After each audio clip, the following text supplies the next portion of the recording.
Saksikanlah kajian Islam ilmiah di Roja TV dan Radio Roja. Roja TV, saluran tilawah Al-Quran dan kajian Islam.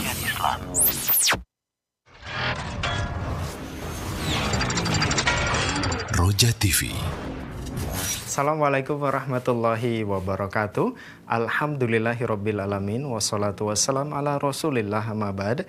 Ikhwata Islam a'azakumullah, para pemirsa Roja TV dimanapun Anda bisa menyimak siaran kami. Alhamdulillah, sesaat lagi kita akan simak program kajian ilmiah dalam format rekaman. Semoga menjadi tambahan ilmu yang bermanfaat untuk kita nantinya. Kami yang bertugas mengucapkan jazakumullahu khairan wa barakallahu fikum. Roja TV, saluran tilawah Al-Quran dan kajian Islam. Bismillahirrahmanirrahim. Alhamdulillahi Rabbil Alamin. Wa ashhadu an la ilaha illallah wahdahu la sharika lah. Wa ashhadu anna Muhammadan abduhu wa rasuluhu sallallahu wa sallam alaihi wa ala alihi wa sahbihi ajma'in. أما بعد، فعن ابن عباس رضي الله عنهما قال: كان النبي صلى الله عليه وسلم يدعو يقول: رب أعني ولا تعن علي، وانصرني ولا تنصر علي، وامكر لي ولا تمكر علي، واهدني ويسر الهدى لي، وانصرني على من بغى علي، رب اجعلني لك شكارا لك ذكارا لك رهابا لك مطواعا لك مخبتا إليك أواها منيبا، رب تقبل توبتي واغسل حوبتي وأجب دعوتي وثبت حجتي وسدد لساني واهد قلبي واسلل سخيمة صدري. رواه أحمد وأهل السنن.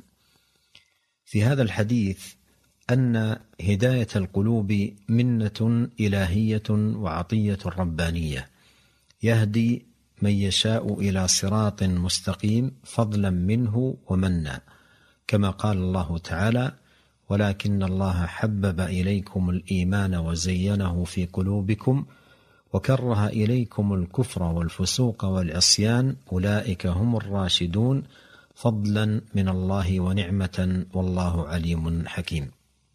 ولنتأمل هذا السياق العظيم من سورة الحجرات في بيان شأن الهداية، وأنها بيد الله سبحانه، يهدي من يشاء ويحبب الإيمان إلى قلوب من يشاء ويزينه في قلوب من يشاء ويكره لقلوب عباده وأوليائه وأصفيائه الكفر والفسوق والعصيان، ومن كان شأنه كذلك فهو الراشد، أولئك هم الراشدون.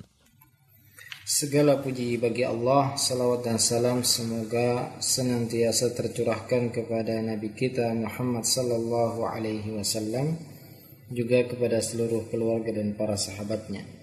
Para pemirsa dan pendengar Roja yang semoga dimuliakan oleh Allah Azza wa Jalla, ini adalah pembahasan tentang hidayatul qulub minnatun ilahiyah. Ya, tema kita adalah hidayah hati, petunjuk hati adalah murni karunia dari Allah Azza wa Jalla.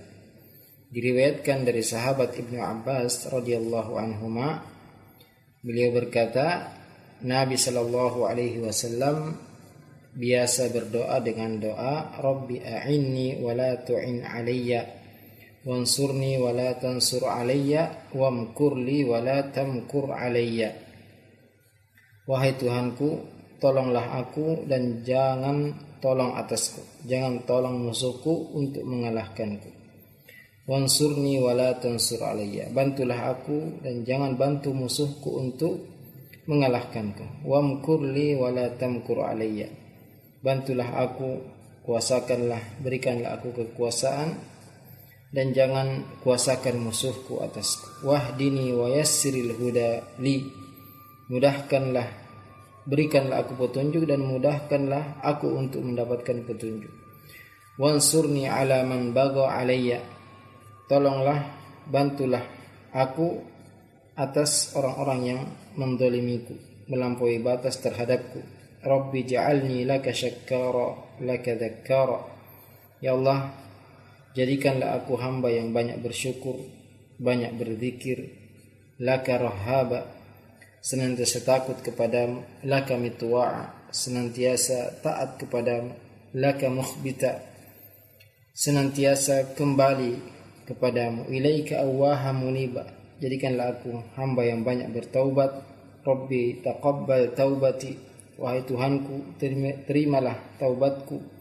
Waghsil haubati, bersihkanlah dosa-dosaku. Wa ajib da'wati, kabulkanlah doaku. Wa thabbit hujjati, perkuat dalilku, perkuat alasanku. Wa saddid lisani, luruskan lisanku. Wahdi qalbi, beri petunjuk kepada hatiku. Waslul sakhimata sadri, dan bersihkanlah kotoran-kotoran dari hatiku. Di dalam hadis ini dijelaskan bahwasanya hidayah hati atau petunjuk yang didapatkan oleh hati kita adalah murni karunia dan pemberian Allah Azza wa Jalla.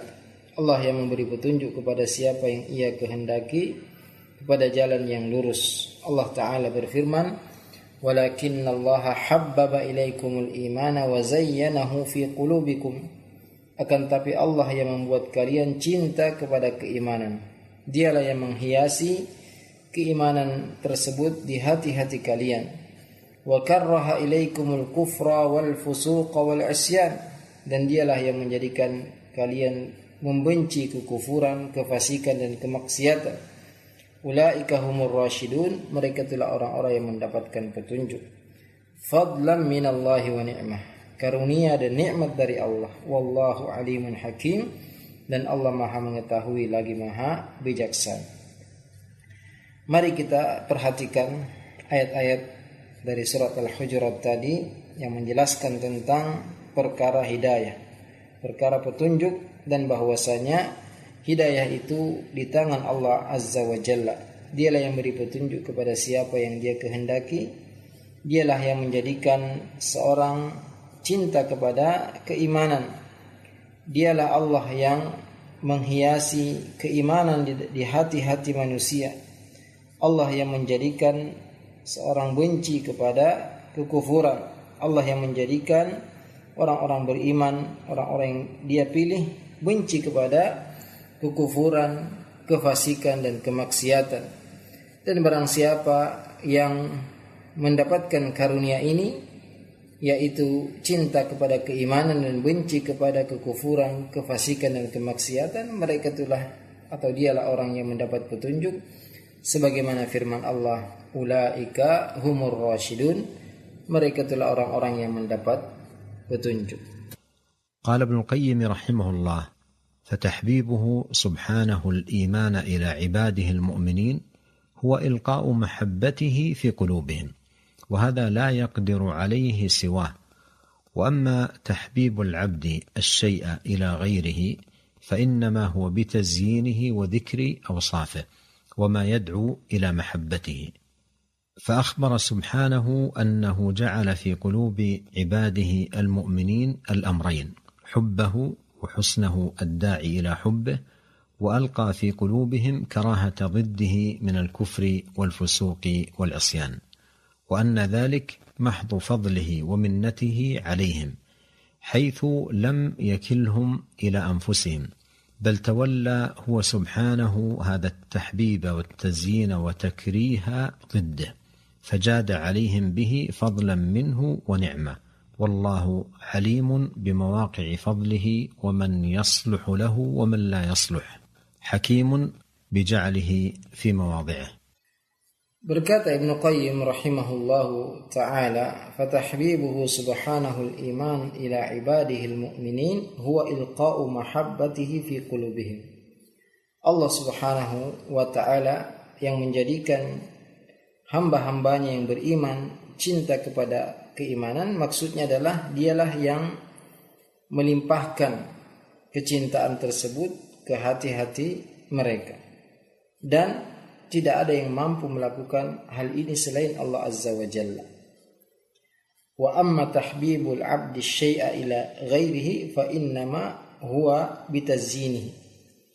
Adapun cara Allah Subhanahu wa taala menjadikan seorang hamba cinta kepada keimanan tersebut, yaitu dengan cara Allah menghiasi keimanan tersebut di hati-hati orang yang beriman. Dan Allah Subhanahu wa taala menyebutkan sifat-sifatnya atau beberapa sifat yang mengajak kita cinta kepada keimanan. Allah Subhanahu wa taala mengabarkan bahwasanya Allah yang menjadikan kecintaan tersebut di hati orang beriman dengan cara Allah menyebutkan kebaikan-kebaikan keimanan yang menjadikan orang beriman cinta kepada keimanan.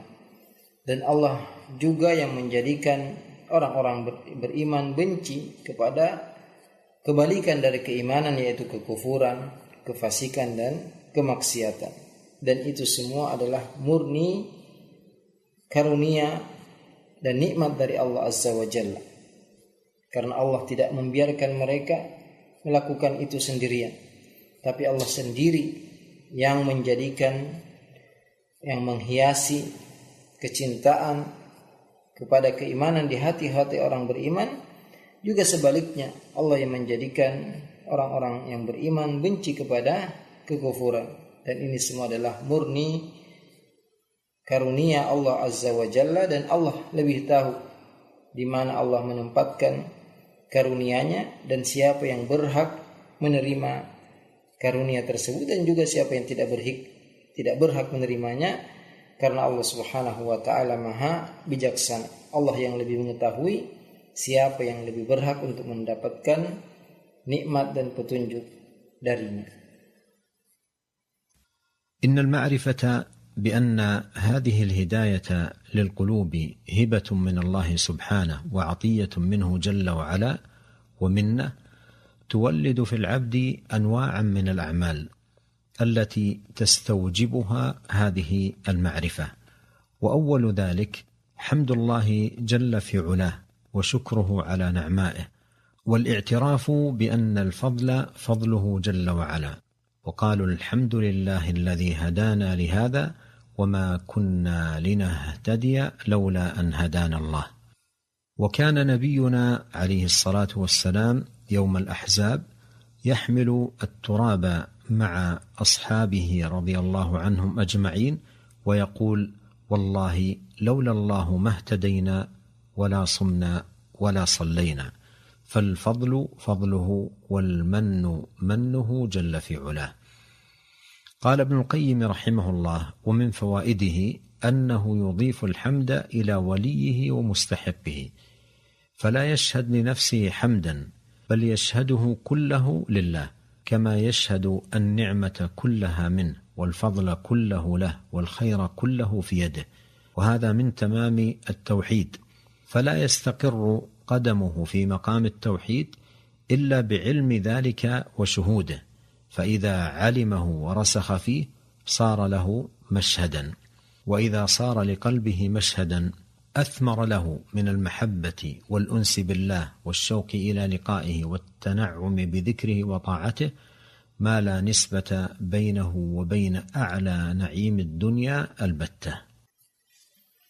Sesungguhnya pengetahuan bahwasanya hidayah hati, petunjuk hati adalah pemberian dari Allah Azza wa Jalla, karunia dari Allah Azza wa Jalla, ini akan melahirkan pada diri seorang hamba berbagai macam amalan yang menjadi konsekuensi dari pengetahuan ini. Yang pertama adalah seorang akan banyak memuji Allah Azza wa Jalla, banyak bersyukur atas nikmat-nikmat Allah, mengakui bahwasanya semua karunia, semua nikmat adalah milik Allah Azza wa Jalla, sebagaimana firman-Nya, wa qalu alhamdulillahilladzi hadana li hadza wa ma kunna linahtadiya laula an hadanallah.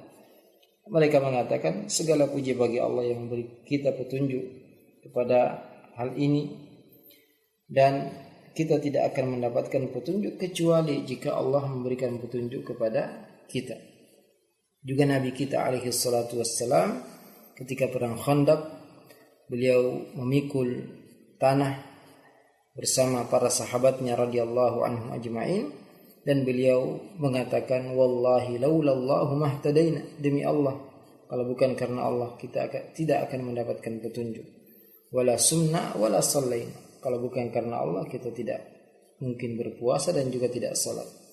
Maka semua karunia adalah murni dari Allah Azza wa Jalla. Ibnu Qayyim rahimahullah berkata, ya, di antara faidahnya adalah kita menyandarkan segala pujian kepada pemiliknya, kepada yang berhak untuk menerima pujian tersebut. Yaitu kita tidak mensucikan diri kita, tapi semua karunia itu datangnya dari Allah Subhanahu wa taala. Semua nikmat datangnya dari Allah Azza wa Jalla. Semua kebaikan berada di tangan Allah Azza wa Jalla. Dan keyakinan inilah yang menjadi kesempurnaan tauhid seseorang. Karena tidak mungkin seorang bisa menyempurnakan tauhidnya kecuali jika dia mengetahui dan mengakui perkara tersebut. Jika seorang telah menyadari, mengakui, meyakini hal tersebut, maka ia akan semakin cinta kepada Allah Subhanahu wa taala, semakin rindu ingin bertemu dengan Allah Subhanahu wa taala, semakin menikmati berzikir dan taat kepada Allah Subhanahu wa taala, yang kenikmatan tersebut tidak ada bandingannya dengan semua kenikmatan dunia yang dirasakan oleh seseorang. وثاني هذه الأمور أن يقبل العبد على الله جل وعلا داعيا سائلا راجيا طامعا، فإن الأمر بيده عز وجل، والهداية منته وفضله جل في علاه. ومن دعاء نبينا عليه الصلاة والسلام ما جاء في المسند وغيره عن رفاعة الزرقي رضي الله عنه قال: لما كان يوم أحد وانكفأ المشركون قال رسول الله صلى الله عليه وسلم: استووا حتى أثني على ربي، فصاروا خلفه صفوفا، فقال: اللهم لك الحمد كله، اللهم لا قابض لما بسطت ولا باسط لما قبضت ولا هادي لما أضللت ولا مضل لمن هديت ولا معطي لما منعت ولا مانع لما أعطيت ولا مقرب لما باعدت ولا مباعد لما قربت، اللهم ابسط علينا من بركاتك ورحمتك وفضلك ورزقك، إلى أن قال: اللهم حبب إلينا الإيمان وزينه في قلوبنا وكره إلينا الكفر والفسوق والعصيان واجعلنا من الراشدين، اللهم توفنا مسلمين وأحينا مسلمين وألحقنا بالصالحين غير خزايا ولا مفتونين. وهي دعوة عظيمة جدير بالمسلم أن يجعلها من جملة دعائه الذي يدعو الله جل وعلا به. وكان من أكثر دعاء نبينا عليه الصلاة والسلام: يا مقلب القلوب ثبت قلبي على دينك. ولما قال له علي رضي الله عنه: علمني دعاء أدعو الله به، قال: قل اللهم اهدني وسددني واذكر بالهداية هدايتك الطريق والسداد سداد السهم. رواه مسلم. Perkara yang kedua yang menjadi manfaat ketika seorang mengetahui bahwasanya hidayah itu di tangan Allah Subhanahu wa taala, yaitu menjadikan seorang hamba selalu berdoa kepada Allah, selalu meminta kepada Allah, selalu berharap kepada Allah, selalu tamak kepada karunia Allah Azza wa Jalla. Karena semua urusan berada di tangan Allah. Petunjuk adalah murni karunia Allah Azza wa Jalla. Di antara doa Nabi kita alaihi salatu wassalam yang diriwayatkan dalam kitab Musnad juga selainnya dari Rifa'ah Az-Zuraqi, beliau mengatakan ketika perang Uhud dan kaum musyrikin telah kembali, maka Rasulullah sallallahu alaihi wasallam mengatakan, "Istaw, berbarislah, hatta usni ala rabbi, sampai aku memuji kepada Allah Subhanahu wa taala." Maka para sahabat pun berdiri berbaris di belakang beliau. Kemudian Nabi alaihi salatu wasallam berdoa, "Allahumma lakal hamdu kullu." Ya Allah, milikmu lah segala pujian. Allahumma la qabida lima basatta. Ya Allah, tidak ada yang bisa memegang, menahan apa yang engkau lepaskan. Wala basita lima qabatta. Tidak ada yang bisa melepaskan apa yang engkau pegang, apa yang engkau tahan. Wala hadiya lima adlalta. Tidak ada yang bisa memberi petunjuk kepada siapa yang engkau sesatkan. Wala mudilla liman hadait. Tidak ada yang bisa menyesatkan siapa yang engkau beri petunjuk. Wala mu'tiya lima mana'ta. Tidak ada yang bisa memberi apa yang engkau halangi. Wala mani'a lima a'taita. Tidak ada yang bisa menghalangi apa yang engkau ingin berikan. Wala muqarriba lima ba'atta. Tidak ada yang bisa mendekatkan siapa yang engkau jauhkan. Wala muba'ida lima qarrabta. Tidak ada yang bisa menjauhkan siapa yang engkau dekatkan. Allahumma busut alaina min barakatika wa rahmatika wa fadlika wa rizqik. Ya Allah, luaskanlah keberkahanmu, rahmatmu, karuniamu dan rezekimu kepadaku. Sampai beliau mengatakan, Allahumma habib ilaina al-iman wa zayyinhu fi qulubina. Ya Allah, jadikanlah kami cinta kepada keimanan. Hiasilah keimanan itu dalam hati-hati kami. Wa karrih ilaina al-kufra wal fusuqa wal isyan. Jadikanlah kami benci kepada kekufuran, kefasikan, kemaksiatan. Waj'alna minar rasyidin. Jadikanlah kami orang-orang yang mendapat petunjuk. Allahumma tawaffana muslimin. Ya Allah, wafatkanlah kami dalam keadaan muslim. Wa ahyina muslimin. Hidupkanlah kami dalam keadaan muslim. Wa alhiqna bis salihin ghaira khazaya wala maftunin. Kumpulkanlah kami bersama orang-orang soleh yang tidak terhina dan terfitnah. Ini adalah doa yang sangat agung, yang sangat pantas bagi setiap muslim untuk senantiasa berdoa dengan doa ini. Juga di antara doa yang paling banyak dibaca oleh Nabi alaihi salatu wassalam, ya muqallibal qulub tsabbit qalbi ala dinik. Wahai yang membolak-balikkan hati, tetapkanlah hatiku di atas agamamu. Juga ketika sahabat Ali bin Abi Thalib radhiyallahu anhu meminta diajarkan doa, maka Nabi alaihi salatu wassalam mengatakan, qul Allahumma hdini wasaddidni. Ya, ucapkanlah doa, ya Allah, berilah aku petunjuk dan luruskanlah jalanku. Kata Nabi alaihi salatu wassalam, wadhkur bil huda hidayataka at-tariq. Ingatlah ketika engkau minta petunjuk, yaitu petunjuk jalan, ya, seperti petunjuk jalan. Wassadat, kelurusan, yaitu ketika engkau memanah, engkau ingin betul-betul, ya, tepat sasaran. Hadis riwayat Muslim. ثالث هذه الأمور أن يستشعر العبد ضعفه وقلة حيلته وأنه لا حول له ولا قوة إلا بالله.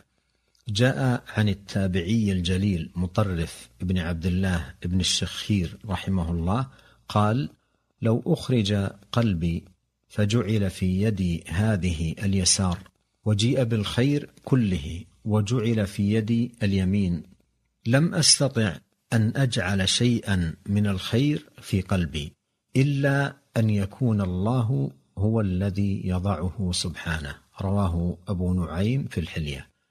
فالعبد لا حول له ولا قوة إلا بالله، ولا صلاح لقلبه ولا زكاة إلا إذا أصلحه الله. Perkara yang ketiga, manfaat dari kita mengetahui bahwasanya Allah di tangannya lah segala hidayah, petunjuk, yaitu seorang hamba atau kita akan merasakan kelemahan kita, tidak adanya kemampuan kita sama sekali. La haula wala quwwata illa billah.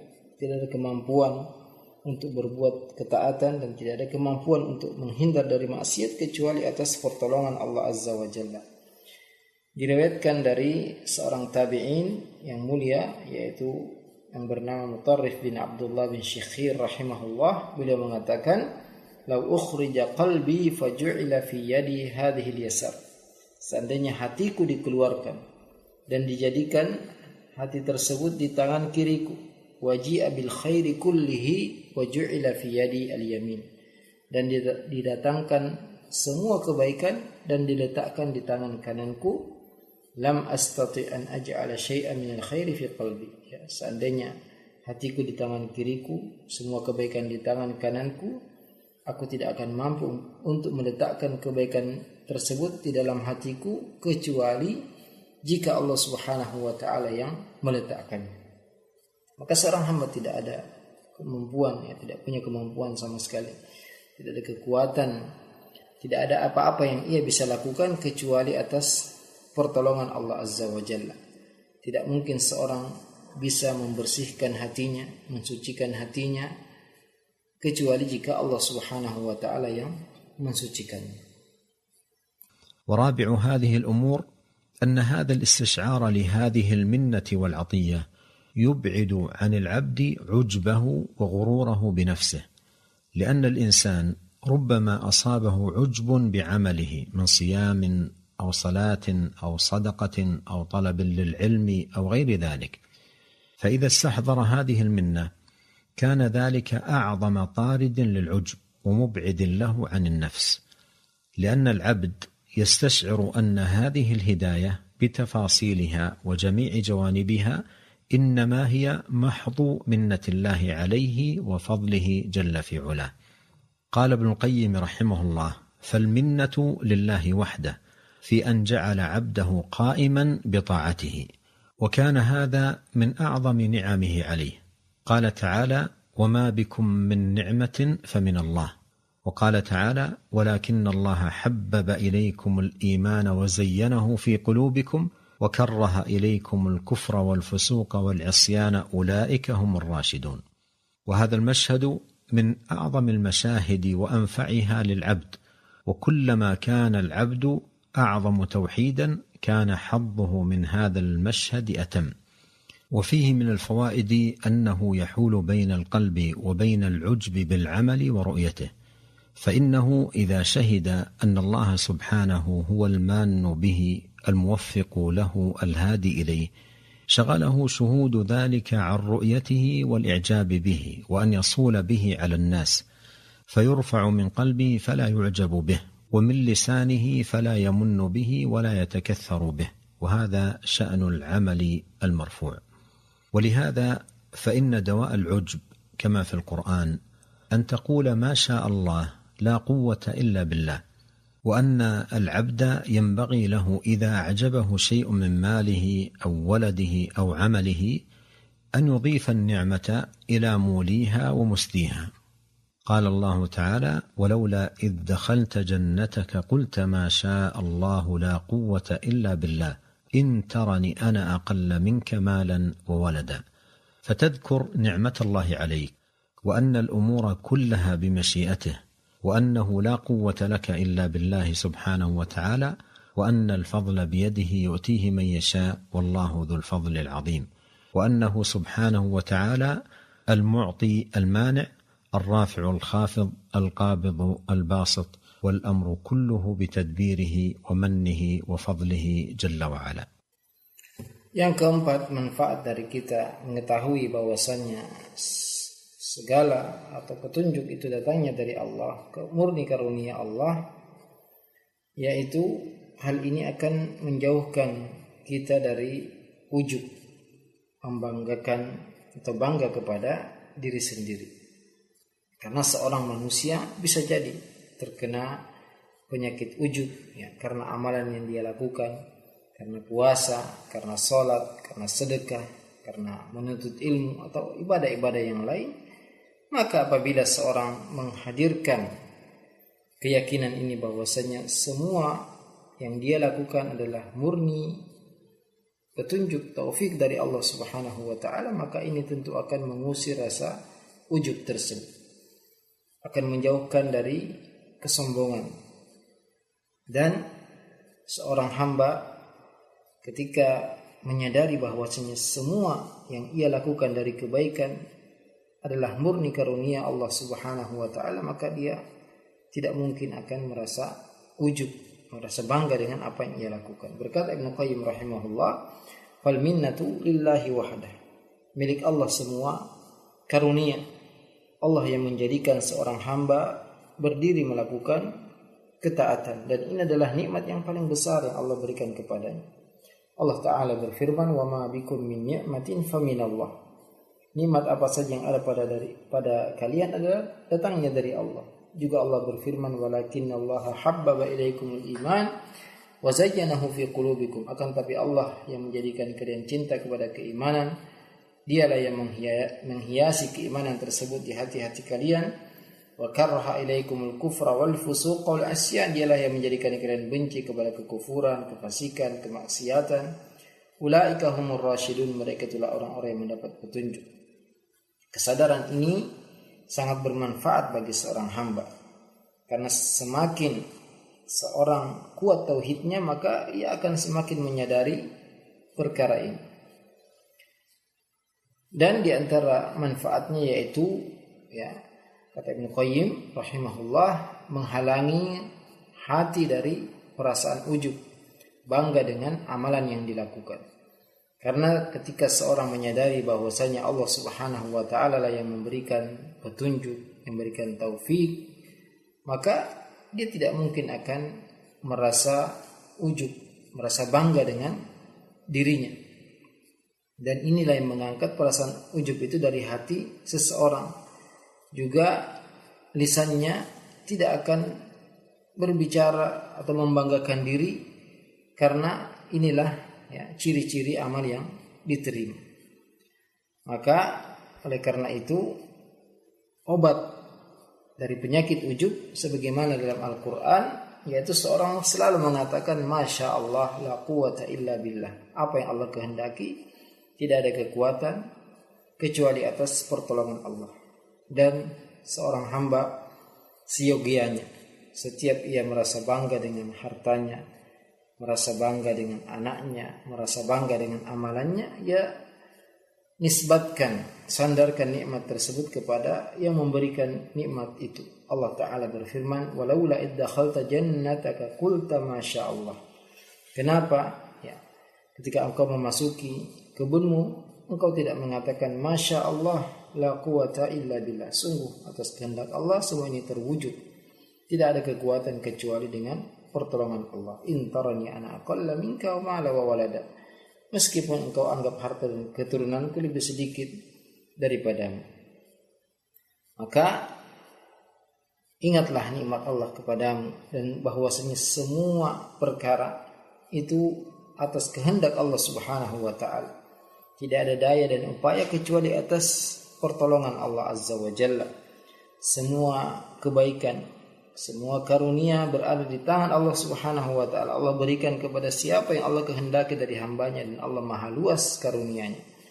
Dan bahwasanya Allah Subhanahu wa taala dialah satu-satunya yang memberikan, yang menghalangi, yang mengangkat, yang merendahkan, yang memegang, yang melepas, dan semua aturan di tangan Allah Subhanahu wa taala. Semua nikmat dan karunia datangnya dari Allah Azza wa Jalla. خامس هذه الأمور أن يجد العبد مجاهدا نفسه على نيل هذه الهداية ببذل أسبابها. قال الله تعالى والذين جاهدوا فينا لنهدينهم سبلنا وإن الله لمع المحسنين. فالمقام يتطلب من العبد مجاهدة للنفس وأخذا بأسباب الهداية، كما قال عليه الصلاة والسلام احرص على ما ينفعك واستعن بالله، وليحذر من مسالك طرق الزيغ والضلال وأبواب الفتن والشر، ولينأ بنفسه عنها، وليبتعد عن مسالكها حفظا لإيمانه وطلبا لهداية قلبه، فإن الله جل وعلا يقول فلما زاغوا أزاغ الله قلوبهم. قال ابن القيم رحمه الله وملاك هذا الشأن 4 أمور: نية صحيحة، وقوة عالية يقارنهما رغبة ورهبة، فهذه 4 هي قواعد هذا الشأن. ومهما دخل على العبد من النقص في إيمانه وأحواله وظاهره وباطنه فهو من نقص هذه 4 أو نقصان بعضها، فليتأمل اللبيب هذه 4 الأشياء وليجعلها سيره وسلوكه، ويبني عليها علومه وأعماله وأقواله وأحواله، فما نتج من نتج إلا منها، ولا تخلف من تخلف إلا من فقدها. قوله ملاك هذا الشأن أي جماع ذلك وما ينتظم به هذا الأمر. ومثل هذا التعبير ورد في السنة في حديث معاذ رضي الله عنه لما سأل النبي صلى الله عليه وسلم عن عمل يدخله الجنة ويباعده من النار، فذكر له عليه الصلاة والسلام مباني الإسلام، ثم قال عليه الصلاة والسلام: ألا أخبرك برأس الأمر وعموده وذروة سنامه؟ ثم أخبره بذلك، ثم قال عليه الصلاة والسلام: ألا أخبرك بملاك ذلك كله؟ فقلت له: بلى يا نبي الله. فأخذ بلسانه فقال: كف عليك هذا. فقلت: يا رسول الله، وإنا لمؤاخذون بما نتكلم به. فقال: ثكلتك أمك يا معاذ. وهل يكب الناس في النار على وجوههم أو قال على مناخرهم إلا حصائد ألسنتهم؟ فملاك الأمر جماعه وأساسه الذي إن وفاه تحققت المصالح الأخرى، وإن ضيعه ضاعت المصالح كلها.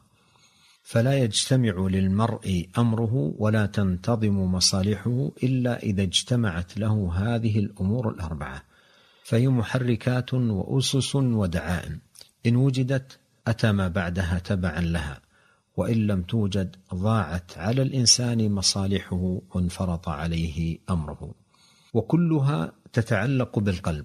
وبهذا يعلم مكانة القلب ومنزلته، وأنه هو المحرك للسان والبدن، وأنه إذا طاب اللسان وطابت الأعضاء، وإذا خاب اللسان وخابت الأعضاء، كما قال عليه الصلاة والسلام: ألا وإن في الجسد مضغة إذا صلحت صلح الجسد كله، وإذا فسدت فسد الجسد كله، ألا وهي القلب. Perkara yang kelima yang menjadi manfaat dari seorang mengetahui bahwasanya hidayah itu di tangan Allah, yaitu seorang hamba bersungguh-sungguh untuk mendapatkan hidayah ini dengan melakukan sebab-sebab seorang mendapatkan hidayah, sebagaimana firman Allah Azza wa Jalla: walladzina jahadu fina lanahdiyannahum subulana wa innallaha lama'al muhsinin. Dan orang-orang yang bersungguh-sungguh di jalan kami, maka sungguh kami akan berikan petunjuk kepadanya. Orang-orang yang bersungguh-sungguh mencari hidayah, sungguh kami akan memberikan kepadanya petunjuk kepada hidayah tersebut, dan sungguhnya Allah bersama orang-orang yang berbuat baik. Maka seorang hamba dituntut untuk selalu berusaha, bermujahadah, bersungguh-sungguh untuk mendapatkan hidayah tersebut. Nabi alaihi salatu wasallam bersabda: ihris ala ma yanfa'uk. Antusiaslah, semangatlah untuk semua yang bermanfaat untuk. Wasta'in billah, mintalah pertolongan Allah.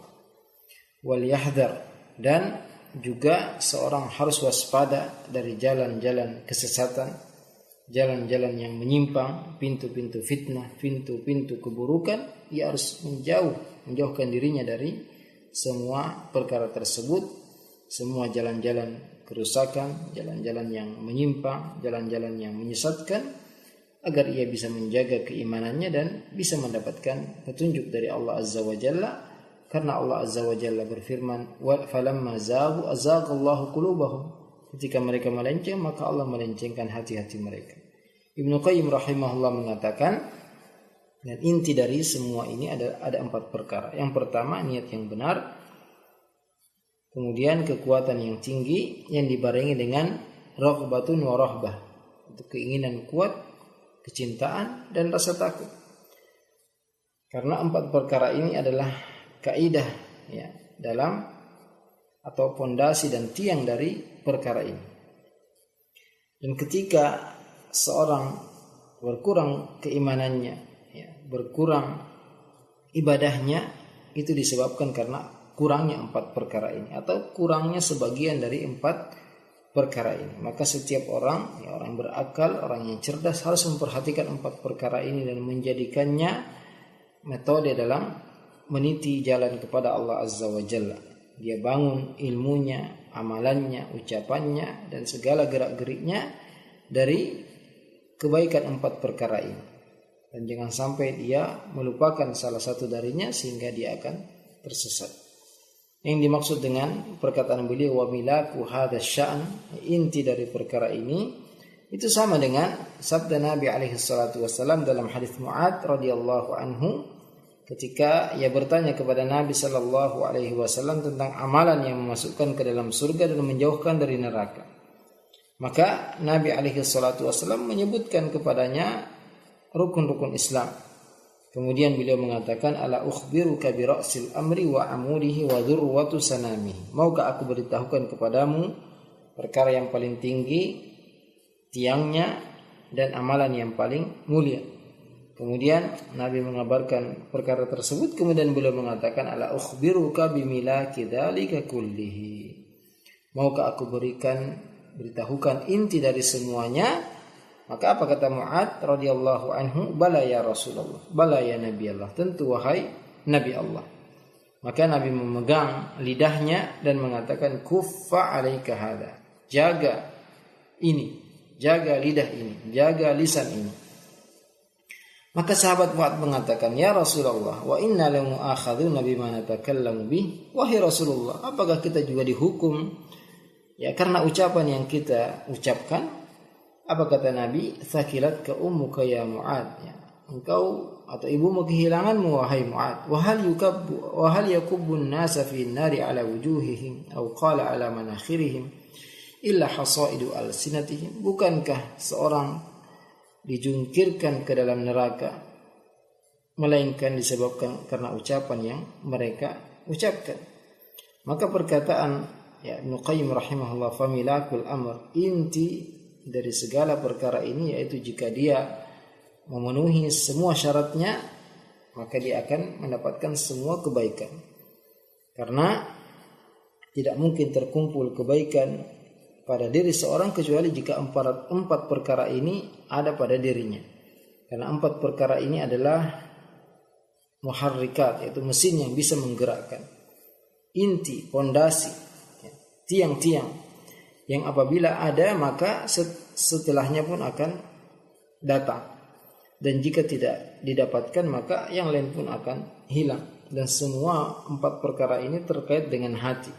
Disinilah kita mengetahui besarnya kedudukan hati dalam diri seseorang. Dialah ya, hatilah yang menggerakkan lisan, menggerakkan badan, dan apabila hati itu baik maka baiklah anggota tubuh yang lain, dan apabila hati itu buruk maka buruklah lisan, buruklah semua anggota tubuh yang lain. Sebagaimana sabda Nabi alaihi salatu wassalam, ala wa inna fil jasadi mudghah, ketahuilah dalam jasad itu ada segumpal daging. Idza salahat salahal jasadu kullu, jika segumpal daging itu baik maka baiklah seluruh jasad. Wa idza fasadat fasadal jasadu kullu, jika rusak maka rusaklah seluruh jasad.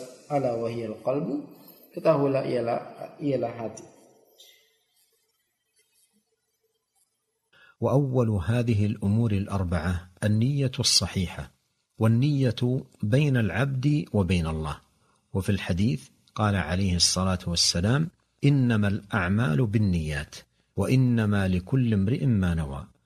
فالنية هي أساس الدين وقاعدته التي عليها يبنى، ولهذا من أهم وأولى ما ينبغي أن يعتني به المسلم في سيره إلى الله سبحانه وتعالى في صلاته وصيامه وحجه وجميع طاعاته إصلاح النية.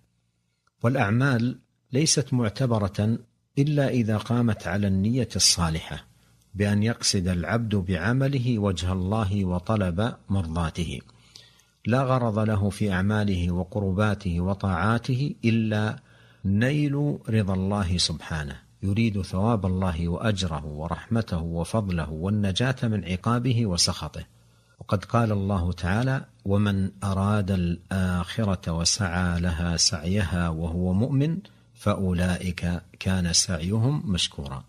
فلا يشكر جل وعلا عمل العامل ولا يرضاه إلا إذا قام على نية صحيحة.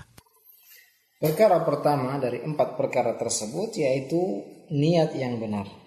Niat antara hamba dan Allah Azza wa Jalla. Dalam hadis yang sahih Nabi alaihi salatu wasallam bersabda, innamal a'malu binniyat, sungguhnya semua amalan itu tergantung niatnya. Wa innama likulli imri'in ma nawa, setiap orang akan mendapatkan pahala atau hukuman dari apa yang dia niatkan. Karena niat adalah pondasi agama. Niat adalah pondasi yang dibangun di atasnya ibadah. Maka yang paling penting yang harus kita perhatikan, ya setiap muslim wajib memperhatikan perkara niat ini ketika ia melakukan ibadah, mendekatkan diri kepada Allah Azza wa Jalla, ketika ia salat, ketika ia puasa, ketika ia haji, dan semua ketaatan yang ia lakukan. Yang pertama, dia harus memperbaiki niatnya, karena amalan itu tidak dianggap kecuali dibangun di atas niat yang benar. Amalan tidak akan diterima kecuali dibangun di atas niat yang benar, yaitu seorang hamba meniatkan dari amalan yang ia lakukan wajah Allah Subhanahu wa taala, ingin mendapatkan ridha Allah. Tidak ada tujuan dari semua amalan ketaatan yang ia lakukan kecuali ingin mendapatkan ridha Allah Subhanahu wa taala, menginginkan pahala dan ganjaran dari Allah Subhanahu wa taala, menginginkan rahmat, karunia dan keselamatan dari kemurkaan Allah Azza wa Jalla, sebagaimana firman Allah Azza wa Jalla, "Wa man arada al-akhirata wa sa'a laha sa'yaha wa huwa mu'min fa ulaika kana sa'yuhum mashkura." Barang siapa yang menginginkan kehidupan akhirat dan ia melakukan usaha menuju kehidupan akhirat yang baik dan dia beriman, fa ulaika kana sa'yuhum mashkura. Mereka itulah orang-orang yang akan diterima, dibalas apa yang ia usahakan. Maka tidak akan bersyukur kepada Allah Subhanahu wa taala dan tidak akan diridhai oleh Allah Subhanahu wa taala jika amalan tersebut, ya kecuali jika amalan tersebut dibangun di atas niat yang benar. والأمر الثاني قوة عالية، أي قوة في القلب، بأن يكون القلب مع هذه النية الصالحة قويا في الإقبال على الطاعات، ليس فاترا ولا متوانيا ولا متراخيا. وهذه القوة العالية في القلب هي التي ترقيه في دروب الكمال والفضائل. فالمقصود قوة القلب وليس قوة البدن، لأن قوة القلب هي التي تحمل العبد على حسن الطاعة. ألست ترى بعض كبار السن يعاني من ضعف في القوة والبدن ولين العظام وارتخاء الأعصاب، وربما يحس بآلام وأوجاع، ثم إذا نودي للصلاة تحامل على نفسه ونهض بجسمه الضعيف وعظامه الواهية، لا يستطيع النهوض إلا بمشقة عظيمة، ثم يتوضأ ويذهب متكئا على عصاه ويخطو خطوات ثقيلة إلى أن يصل إلى المسجد بجهد جهيد، ثم يقف في الصف وتقر عينه بهذا الوقوف فيه. فما الذي حمله على القيام لهذه الصلاة إلا قوة قلبه، بخلاف بعض الأقوياء بدنيا ينادون للصلاة ولا يستجيبون، مع علمهم بمكانة الصلاة وفضلها وثوابها وعظم آثارها لضعف قوتهم القلبية. روى البيهقي في شعب الإيمان عن شميط بن عجلان رحمه الله قال: إن الله عز وجل جعل قوة المؤمن في قلبه ولم يجعلها في أعضائه. ألا ترون الشيخ يكون ضعيفا يصوم الهواجر ويقوم الليل، والشباب يعجز عن ذلك. نعم، قد يتعجب المرء وهو يرى بعض كبار السن بأبدانهم الضعيفة يتحامل الواحد منهم على نفسه متكئا على عصاه يجر قدميه، لا يتخلف عن الصلوات الخمس في بيوت الله، لكن يزول عنه هذا العجب إذا علم أن هذا عائد إلى ما آتاهم الله من قوة إيمان في قلوبهم، بخلاف ضعيف الإيمان لا يتمكن الواحد منهم من النهوض إلى الصلاة ولو كان من أقوى الناس بدنا وأصحهم جسما. Perkara yang kedua setelah niat yang benar adalah kekuatan yang tinggi, kekuatan hati, yaitu yang setelah seorang mempunyai niat yang benar, maka ia butuh kekuatan yang tinggi, kekuatan untuk melaksanakan ketaatan-ketaatan. Tidak boleh seorang merasa malas, merasa loyo, karena kekuatan yang tinggi dalam hati inilah yang membuat seorang sampai kepada kesempurnaan. Yang dimaksud di sini adalah kekuatan hati, bukan sekedar kekuatan badan. Bukan kekuatan badan. Karena kekuatan hati inilah yang menjadikan seorang hamba untuk selalu memperbaiki ketaatan ibadahnya kepada Allah Subhanahu wa taala. Bukankah kita semua terkadang melihat orang tua yang lemah badannya, lemah tulang-tulangnya, lemah fisiknya. Bahkan bisa jadi dia merasakan berbagai macam rasa sakit dan penyakit di dalam tubuhnya. Namun apabila dia mendengar azan dikumandangkan, dia segera bangkit. Dia segera mengangkat tubuhnya yang lemah, tulang-tulangnya yang loyo. Dan dia tidak mampu untuk berdiri kecuali dengan kesulitan yang besar. Akan tetapi dia tetap bangun, bangkit, berwudu, kemudian menggunakan tongkatnya, melangkahkan kakinya yang sangat berat, yang sangat sulit menuju ke masjid dengan usaha yang kuat. Kemudian ia berdiri di tengah shaf, kemudian ia merasa senang dengan berdirinya dia di tengah shaf salat tersebut. Apa yang menyebabkan orang tua ini bangkit untuk melaksanakan salat, padahal dia orang yang sangat lemah, mungkin banyak penyakit dalam dirinya? Tidak ada kecuali kekuatan hatinya. Berbeda atau sebaliknya, bisa kita lihat ada orang-orang yang kuat badannya, ketika diseru, dipanggil, dikumandangkan azan untuk salat, mereka tidak menjawab panggilan tersebut. Padahal mereka tahu kedudukan salat, keutamaan salat, besarnya pahala ibadah salat, tapi karena lemahnya hati mereka, maka mereka pun tidak menjawab seruan tersebut. Imam Al-Baihaqi meriwayatkan dalam kitab Syu'abul Iman dari Shumaid bin Ajlan rahimahullah, beliau mengatakan, innallaha azza wa jalla ja'ala quwwatal mu'min fi qalbihi. Sungguhnya Allah Subhanahu wa taala menjadikan kekuatan seorang beriman itu di hatinya. Walam yaj'alha fi a'dha'ihi, dan tidak menjadikan pada anggota badannya. Ala tarawna asy-syaikha yakunu dha'ifan yasumul hawajir wa yaqumul layl.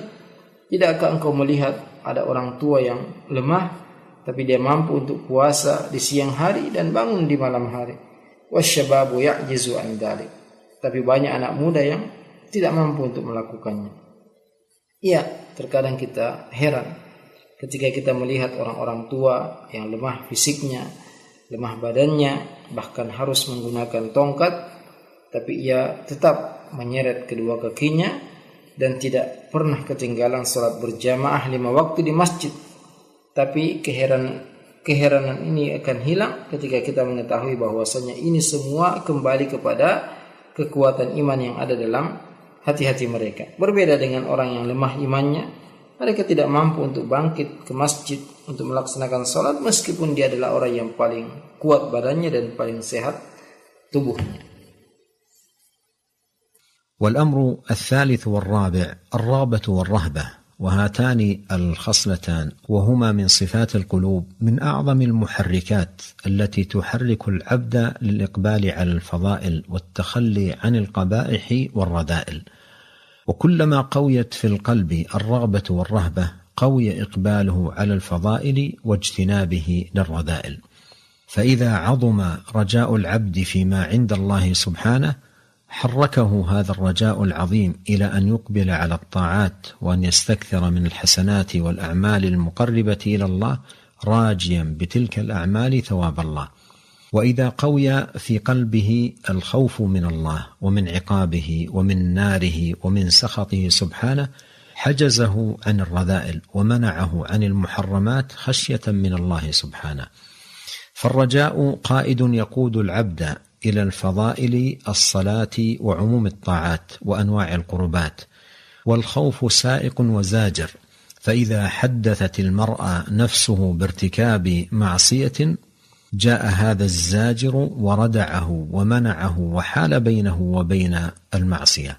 أولئك الذين يدعون يبتغون إلى ربهم الوسيلة أيهم أقرب ويرجون رحمته ويخافون عذابه.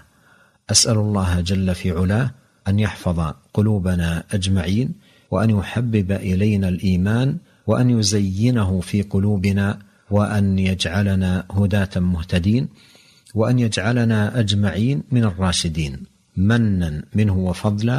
وصلى الله وسلم على عبده ورسوله نبينا محمد وآله وصحبه أجمعين. Perkara yang ketiga dan keempat yaitu ar-raqbatu war-rahbah, rasa harap dan rasa takut.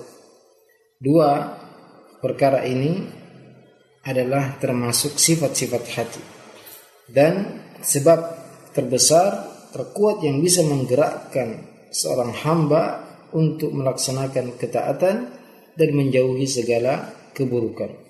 Semakin kuat rasa harap dan rasa takut, maka akan semakin kuat semangat untuk melaksanakan kebaikan dan menjauhi keburukan.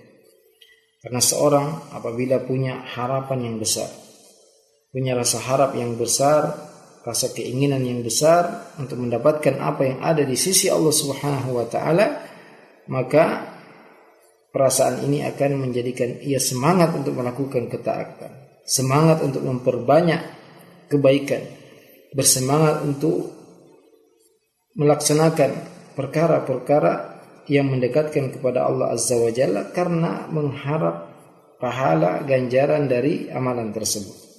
Sebaliknya, jika kuat rasa takut kepada Allah Subhanahu wa taala, rasa takut dari kemurkaan Allah, dari neraka Allah, dari azab Allah Subhanahu wa taala, maka rasa takut ini akan menghalangi seorang dari melakukan dosa-dosa, dari melaksanakan apa-apa yang Allah haramkan karena takut kepada Allah Azza wa Jalla. Rasa harap inilah yang menuntun seorang hamba melakukan ketaatan, kebaikan, salat dan semua ketaatan-ketaatan yang lainnya. Juga rasa takut yang menghalangi dan menahan seorang hamba dari melakukan keburukan. Karena apabila seorang terbetik dalam hatinya ingin berbuat maksiat, maka rasa takut inilah yang menghalangi dia, yang menahan dia dari melakukan kemaksiatan tersebut. Ulaika alladzina yad'un yabtaguna ila rabbihimul wasilata ayyuhum aqrab wa yarjuna rahmatahu wa yakhafuna 'adzabah.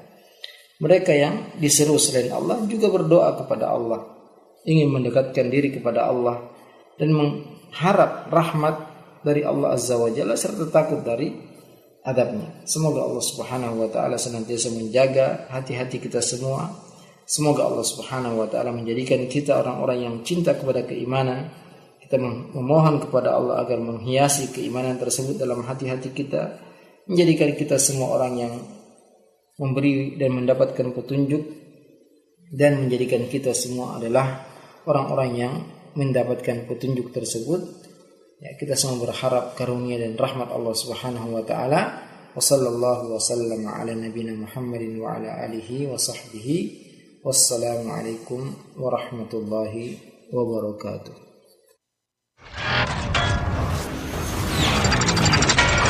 Roja TV. Demikian ikhwata Islam azakumullah wa iyyakum, para pemirsa Roja TV dimanapun Anda bisa menyimak siaran kami, program kajian ilmiah yang telah kita simak bersama.